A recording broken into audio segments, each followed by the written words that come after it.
My dear students, आज हम आपको लेकर आए हैं भारत की राज्य व्यवस्था में भारतीय संविधान की प्रस्तावना, जो बहुत ही इम्पोर्टेंट होने वाली है। आपके सभी परीक्षाओं के लिए, आगामी परीक्षाओं के लिए महत्वपूर्ण साबित होगी। प्रस्तावना संबंधित बहुत सारे प्रश्न बनते हैं और जो समय समय पर परीक्षाओं में पूछे गए हैं, पूछे जाते हैं। तो हम आज आपको लेकर आए हैं मास्टर क्लास। तो वीडियो को पूरा देखें और चैनल को सब्सक्राइब कर लें। चलो वीडियो शुरू करते हैं। भारतीय संविधान की प्रस्तावना। आप देख रहे हैं the Guruji study point YouTube channel को। तो सबसे पहले शुरुआत करते हैं। हम भारत के लोग भारत को एक संपूर्ण प्रभुत्व संपन्न समाजवादी धर्मनिरपेक्ष लोकतांत्रिक गणराज्य बनाने के लिए और इसके समस्त नागरिकों को सामाजिक, आर्थिक और राजनीतिक न्याय, विचार, अभिव्यक्ति, धर्म, विश्वास एवं उपासना की स्वतंत्रता, प्रतिष्ठा और अवसर की समता प्राप्त करने के लिए तथा व्यक्ति की गरिमा और राष्ट्र की एकता और अखंडता सुनिश्चित करने वाला बंधुत्व बढ़ाए के लिए दृढ़ संकल्प होकर अपने इस संविधान सभा में आज दिनांक 26 नवंबर 1949 को एतत् द्वारा इस संविधान को अंगीकृत, अधिनियमित और आत्मार्पित करते हैं। प्रस्तावना के मुख्य अंश क्या हैं? सर्वप्रथम अमेरिका ने प्रस्तावना को अपने संविधान में शामिल किया था। उसके बाद भारत ने भी प्रस्तावना को अपने संविधान में शामिल किया। तो प्रस्तावना का अर्थ है संविधान के परिचय पत्र कहा जाता है। संविधान की प्रस्तावना को संविधान का परिचय पत्र कहा जाता है। प्रस्तावना एवं उद्देश्य। प्रस्ताव पंडित जवाहरलाल नेहरू द्वारा बनाए गए एवं संविधान सभा में प्रस्तुत किए गए थे। मतलब पंडित जवाहरलाल नेहरू ने प्रस्तावना को और उसकी उद्देशिका को संविधान सभा में प्रस्तुत किया था, इन्होंने ही बनाए थे। प्रस्तावना शब्द अमेरिका के संविधान से लिया गया है।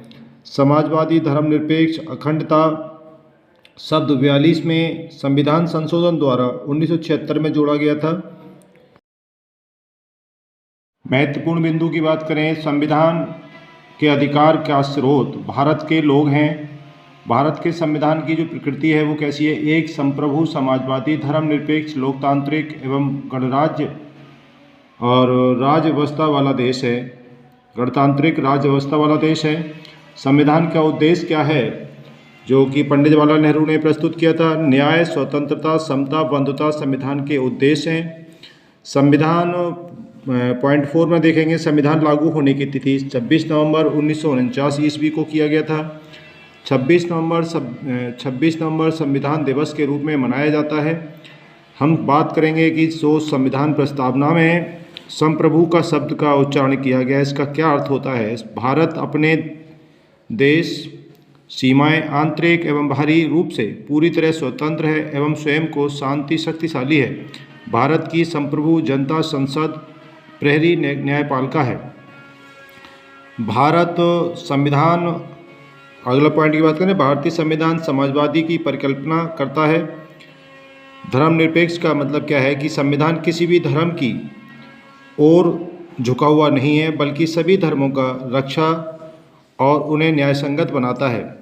लोकतांत्रिक जो वर्ड है, भारतीय संविधान में प्रस्तावना में उल्लेखित लोकतांत्रिक राज्य व्यवस्था की परिकल्पना करता है। लोकतांत्रिक के दो रूप होते हैं, एक तो प्रत्यक्ष रूप होता है और एक अप्रत्यक्ष रूप होता है। तो प्रत्यक्ष रूप क्या कहलाता है कि प्रत्यक्ष लोकतंत्र के लोग अपनी शक्ति का यानी वोट या मतदान द्वारा प्रयोग प्रत्यक्ष रूप से करते हैं, जैसे विधायक, सांसद, प्रधान, नगरपालिका अध्यक्ष, वार्ड मेंबर आदि का चुनाव प्रत्यक्ष प्रणाली के तहत किया जाता है। प्रत्यक्ष लोकतंत्र का बहुत अच्छा उदाहरण स्विट्जरलैंड में है। अप्रत्यक्ष लोकतंत्र लोगों द्वारा चुने गए प्रतिनिधियों द्वारा चुने गए प्रतिनिधि हैं। अर्थात समझें कि जो जनता किसी प्रतिनिधि को चुनती है और वो प्रतिनिधि जब किसी दूसरे व्यक्ति को प्रतिनिधि चुनते हैं तो वो अप्रत्यक्ष चुनाव कहलाता है। जैसे भारत में राष्ट्रपति का चुनाव है और राष्ट्रपति द्वारा 12 सदस्यों को राज्यसभा में मनोनयन करना, ये अप्रत्यक्ष चुनाव कहलाता है। इसमें सीधे सीधे जनता भाग नहीं लेती, बल्कि जनता द्वारा चुने गए प्रतिनिधि भाग लेते हैं। तो ऐसे चुनाव को अप्रत्यक्ष लोकतंत्र कहते हैं। जैसे राज्यसभा के 12 सदस्यों का मनोनयन, भारत का राष्ट्रपति उपराष्ट्रपति का चुनाव। इसके बाद प्रत्यक्ष लोकतांत्रिक के 4 शस्त्र हैं, 4 शस्त्र हैं, उसके 4 शस्त्र हैं। एक तो परिप्रेक्षा, रेफरेंडम, पहल, इनिशिएटिव, प्रत्यावर्तन, रिकॉल, जनमत संग्रह। इस प्रकार से ये 4 इसके जो हैं 4 शस्त्र हैं लोकतांत्रिक के। बात करते हैं कि गणतंत्र का क्या अर्थ है। भारतीय संविधान की प्रस्तावना में उल्लेखित गणतंत्र का अर्थ राष्ट्रपति के चुनाव से जरिए सत्ता में आता है। लोकतांत्रिक राज्य व्यवस्था के 2 भागों में बांटा जा सकता है, एक तो राजशाही और एक गणतंत्र। राजशाही का मतलब क्या होता है? राजशाही व्यवस्था में राज्य का प्रमुख या राजा या रानी उत्तराधिकारी परिवार से के माध्यम से आसीन होता है। उदाहरण यहाँ ब्रिटेन में हम देख लें। और गणतंत्र में राज्य प्रमुख हमेशा प्रत्यक्ष या अप्रत्यक्ष रूप से एक निश्चित समय के लिए चुनकर आता है, जैसे अमेरिका, भारत।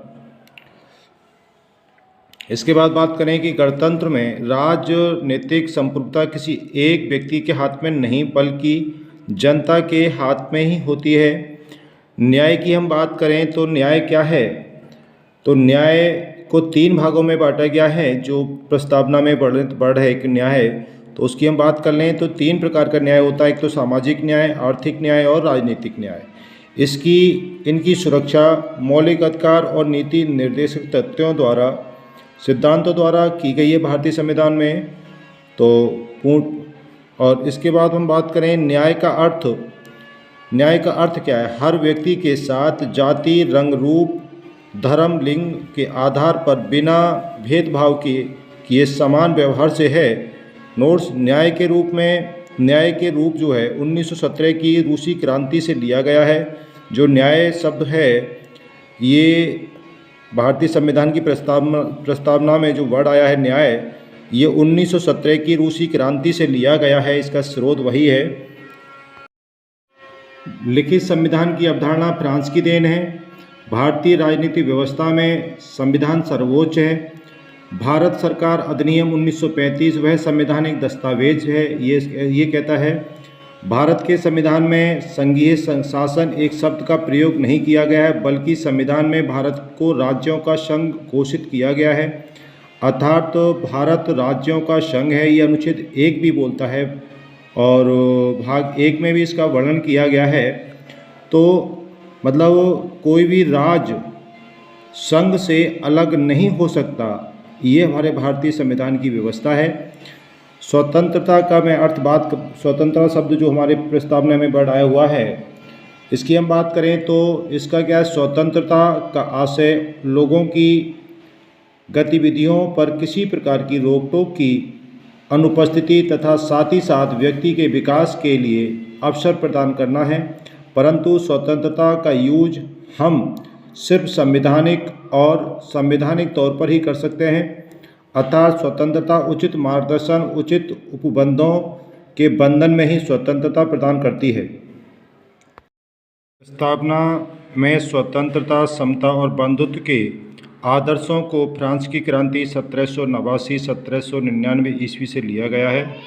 समता, बिना भेदभाव के सभी नागरिकों को उनके विकास के लिए समान अवसर प्रदान करना समता का अर्थ है। समता, इक्वलिटी, फंडामेंटल राइट्स 14 से लेकर 18 अनुच्छेद तक वर्णित हैं, जिसमें फर्स्ट है विधि के समक्ष समानता, अनुच्छेद 14 में वर्णित है। धर्म, जाति, लिंग एवं जन्म स्थान के आधार पर मूल वंश का निषेध अनुच्छेद 15 करता है। और अगला बात करें कि लोक नियोजन अवसर की समानता अनुच्छेद 16 बात करता है। और छुआछूत का अंत अनुच्छेद 17 बात करता है।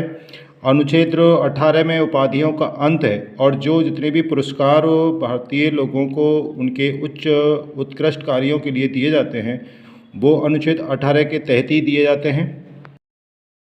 अनुच्छेद 325 और 326 मतदाता अर्थात वयस्क मतदाता के से संबंधित है। बंधुत्व का क्या अर्थ है? बंधुत्व का आशय भारत में रह रहे सभी धर्मों के लोगों के बीच भाईचारे की भावना विकसित करना एवं उनकी सुरक्षा करना। ये अनुच्छेद 51 का में मौलिक कर्तव्यों को जोड़ा गया है। और अभी मैंने आपको बता ही दिया था कि बंधुत्व शब्द जो फ्रांस की क्रांति से लिया गया है, प्रस्तावना में जो जोड़ा गया है। संविधान सभा की प्रारूप समिति के सदस्यों ने प्रस्तावना को अपने अपने शब्दों में व्याख्यात किया है, उसकी महिमा बताई है, उसका महत्वपूर्ण अंश बताया है। तो हम बात करते हैं के एम मुंशी ने प्रस्तावना को क्या कहा है। उनके अनुसार व्यक्ति के गौरव का अर्थ है कि यह कि संविधान न केवल वास्तविक रूप से भलाई तथा लोकतांत्रिक तंत्र की मौजूदगी सुरक्षित करता है, बल्कि यह भी मानता है कि हर व्यक्ति का व्यक्तित्व पवित्र है। इस पर किसी व्यक्ति के गौरव को सुनिश्चित करने वाले मौलिक अधिकार और नीति निर्देशक तथ्यों के कुछ प्रावधानों पर बल देते हैं। एक हमारे सर अल्लादी कृष्ण स्वामी अय्यर थे, जो संविधान सभा के सदस्य रहे थे। संविधान की प्रस्तावना हमारे दीर्घकालीन सपनों का विचार है। इन्होंने अपना इस प्रकार से प्रस्तावना को प्रकट किया है। के एम मुंशी ने कहा कि हमारी संप्रभु की लोकतांत्रिक गणराज्य का भविष्यफल है। पंडित ठाकुरदास भार्गव के अनुसार ये भी संविधान सभा के सदस्य रहे थे। संविधान की प्रस्तावना सबसे सम्मानित भाग है। वह संविधान की आत्मा एवं संविधान की कुंजी है। ये संविधान का आभूषण है। ये एक उचित स्थान है जहाँ से कोई भी संविधान का मूल्यांकन नहीं कर सकता है, ऐसा इन्होंने कहा। अंग्रेजी राजनीति शास्त्री हुए एक बहुत फेमस, इनका नाम था सर अर्नेस्ट बॉकर के ने प्रस्तावना को बड़े ही अच्छे शब्दों से परिभाषित किया है। उन्होंने कहा है कि भारतीय संविधान की प्रस्तावना को लिखने वालों को बुद्धिजीवी कहा और प्रस्तावना को कुंजी नोट कहा। सर अर्नेस्ट बॉकर प्रस्तावना पार्ट 14 से इतने प्रभावित थे कि उन्होंने अपनी प्रसिद्ध पुस्तक प्रिंसिपल्स ऑफ सोशल एवं पॉलिटिकल थ्योरी 1951 की शुरुआत में इसका उल्लेख किया है।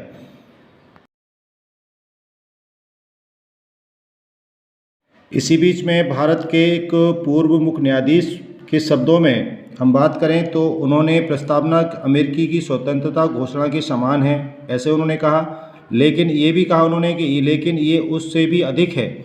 ये हमारे संविधान की आत्मा है, जिससे हमारे राजनीतिक, समाज और तौर तरीके को दर्शाया गया है। इसमें गंभीर संकल्प शामिल हैं जिन्हें एक क्रांति की परिवर्तित कर सकती है।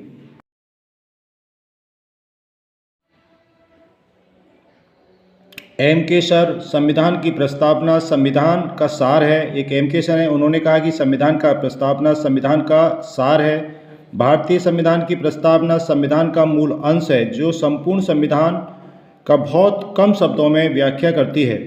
महत्वपूर्ण बिंदु: पंडित जवाहरलाल नेहरू द्वारा प्रस्तावना एवं संविधान उद्देश्यों को आपके जो हैं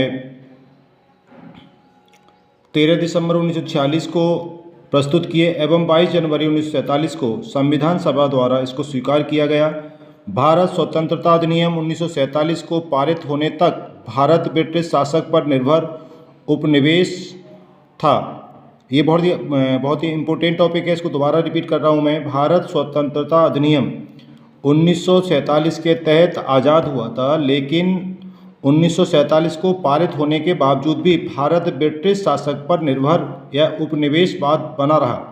15 अगस्त 1947 से 26 जनवरी 1950 तक भारत राजनीतिक स्थिति ब्रिटिश शासन व्यवस्था के अनुरूप ही थी, यानी कि 15 अगस्त को देश आज़ाद हो गया 1947 में, तो 26 जनवरी 1950 तक भारत की राजनीतिक स्थिति ब्रिटिश शासन व्यवस्था के अनुरूप ही थी, उसमें कोई बदलाव नहीं था। 26 जनवरी 1950 को भारत प्रभुत्व संपन्न एवं लोकतांत्रिक गणराज्य बन गया और इसी दिन भारत ब्रिटिश शासन से पूरी तरह मुक्त हो गया और अपना रिपब्लिक बनाया उसने 26, जबकि पाकिस्तान 1956 के बाद मुक्त हुआ था और जब तक ये जो है उसका उपनिवेश बना रहा। भारत संयुक्त राष्ट्र संघ का सदस्य 1945 ईस्वी में बना था। भारतीय संविधान की प्रस्तावना पे समय समय पर कुछ विवाद रहे थे, जिसमें कुछ विवाद जो सुप्रीम कोर्ट और उच्च न्यायालय, उच्चतम न्यायालय में पहुंच गए थे।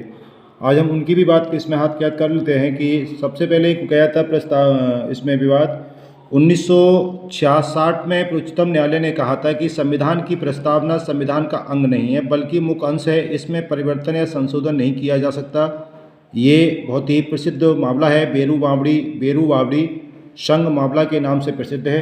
दूसरा इसमें फिर आया एक 1973 में सर्वोच्च न्यायालय ने फिर व्याख्या की, इसमें कहा कि सर्वोच्च न्यायालय में 1973 में कहा कि संविधान प्रस्तावना संविधान का महत्वपूर्ण हिस्सा है जिसका अध्ययन, मूल्यांकन आदि किया जाना चाहिए।